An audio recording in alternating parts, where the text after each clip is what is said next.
Bonjour à toi Globetrotter et bienvenue ici au 27e Festival des Globetrotters, édition 2015 à Paris Sud à l'Opéra Massy Palaiseau, où durant 3 jours, Globetrotters, routards, aventuriers, tour du mondisme, vous pouvez rencontrer des voyageurs et partager votre expérience. Je reçois aujourd'hui Luciano Lepre. Comment vas-tu bien? Salut Stéphane, ça va super. Toi-même aussi, ouais. Merci d'accepter mon invitation sur ABM TV. C'était un vrai plaisir, ouais. C'est super sympa. Tu es ici donc pour 2 choses.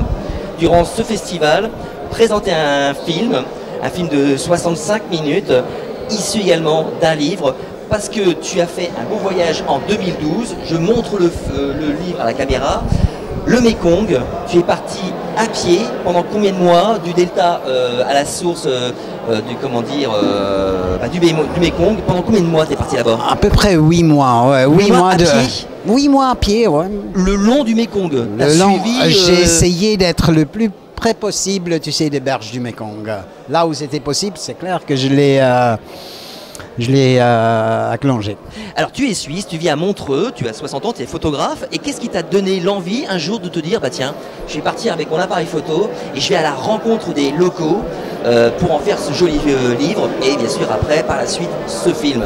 La première fois que j'ai vu le Mekong, c'était déjà en 78, quand je voyageais déjà, il n'y avait pas encore de guide de voyage, etc. Donc on était déjà sur le Mekong, ça m'avait impressionné, disons, c'était un fleuve qui est tranquille, c'est une bonne ambiance, calme. Les Laotiens sont fabuleux, je les adore.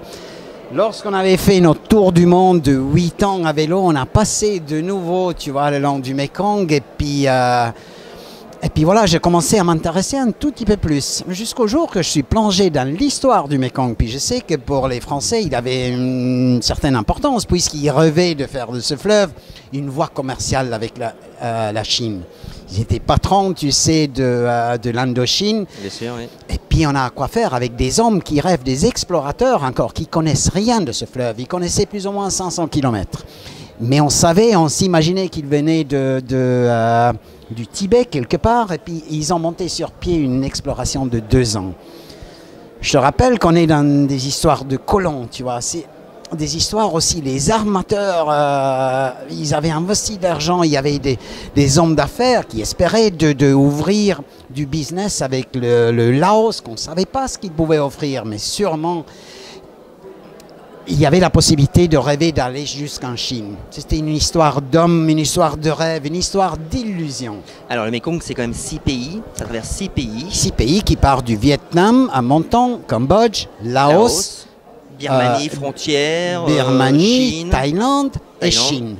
Donc c'est 6 cultures, 6 pays, 6 histoires complètement différentes. Et toi, tu as été les voir, ces gens-là? Je dirais même plus. Il y a 6 pays, mais l'histoire par la suite a prouvé qu'il y avait plus que 100 ethnies qui vivaient plus ou moins dans le bassin de ce Mekong.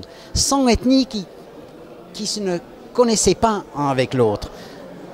Les gens qui vivent à Sipandon, pour dire aux 4000 îles, ils ne savent pas qu'est-ce qui se passe au nord de la Thaïlande, ce qui se passe en Birmanie, ce qui se passe en Chine. Ils ne savent même pas d'où il vient.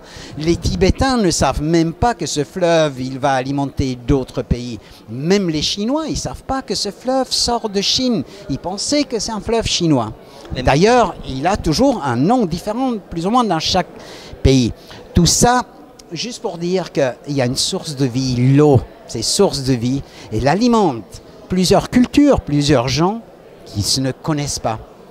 Mais il y avait un phénomène, pas seulement cette histoire d'hommes donc, qui cherchent une voie pour monter, moi je l'ai pris comme fil rouge, elle m'avait fasciné cette histoire. Mais ce qui m'a motivé pour le faire, c'était les pêcheurs de l'extrême de Sipandon. Sipandon, ça signifie 4000 îles. Les touristes, on connaît surtout cet endroit comme 4000 îles. Des pêcheurs, une pêche la plus spectaculaire, la plus dangereuse que j'ai jamais vue dans tous mes voyages autour du monde.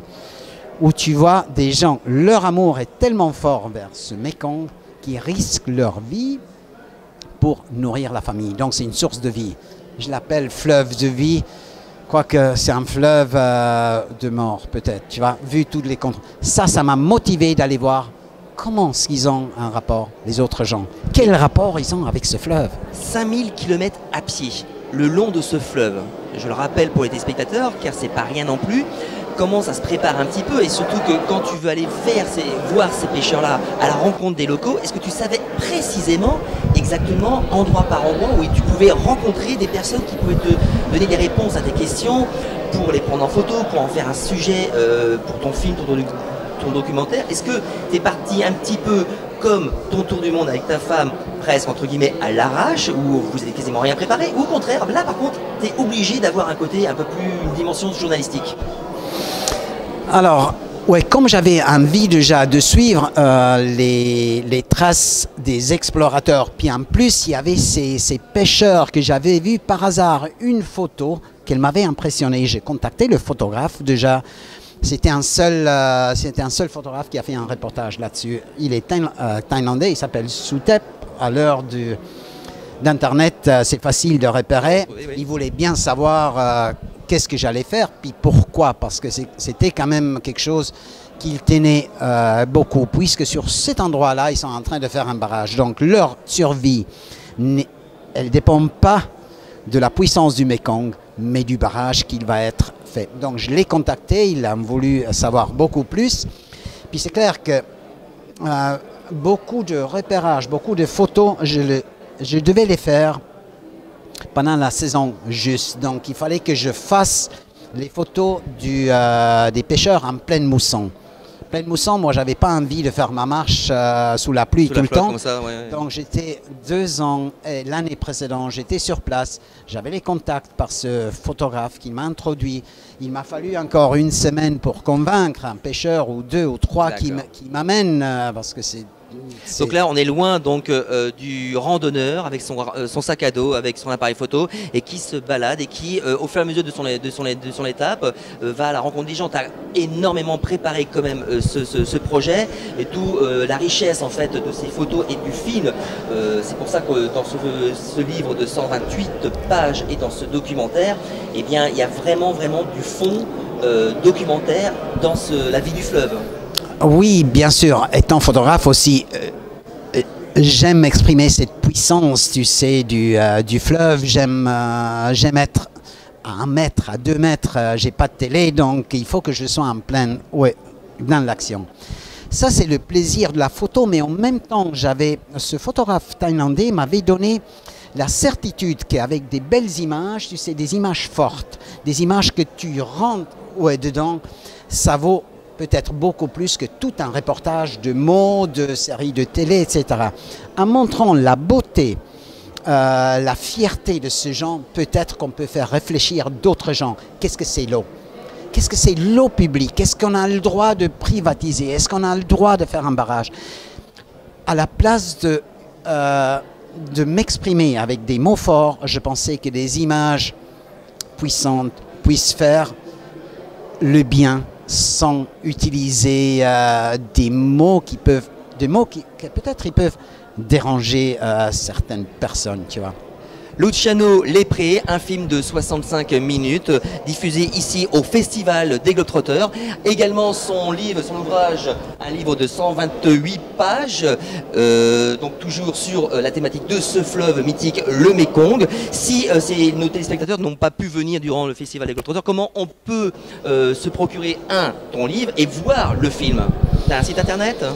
J'ai un site internet, est-ce qu'on peut le dire ici?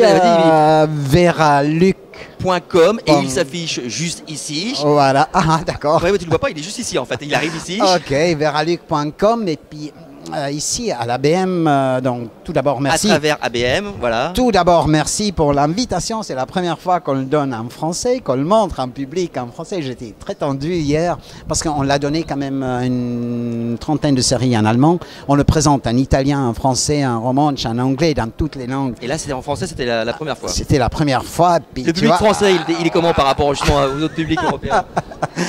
Public français, je pense qu'il a l'habitude de voir plusieurs reportages, donc il a un œil un petit peu assez critique, donc il faut toujours faire attention, tu sais, à avoir un contenu qui passe. Donc, Luciano Lepre, je rappelle le livre, le Mekong, fleuve de vie, 5000 km à pied, au fil du Mekong. Ne bouge pas, ne bougez pas, parce que maintenant c'est l'interview du Globetrotter.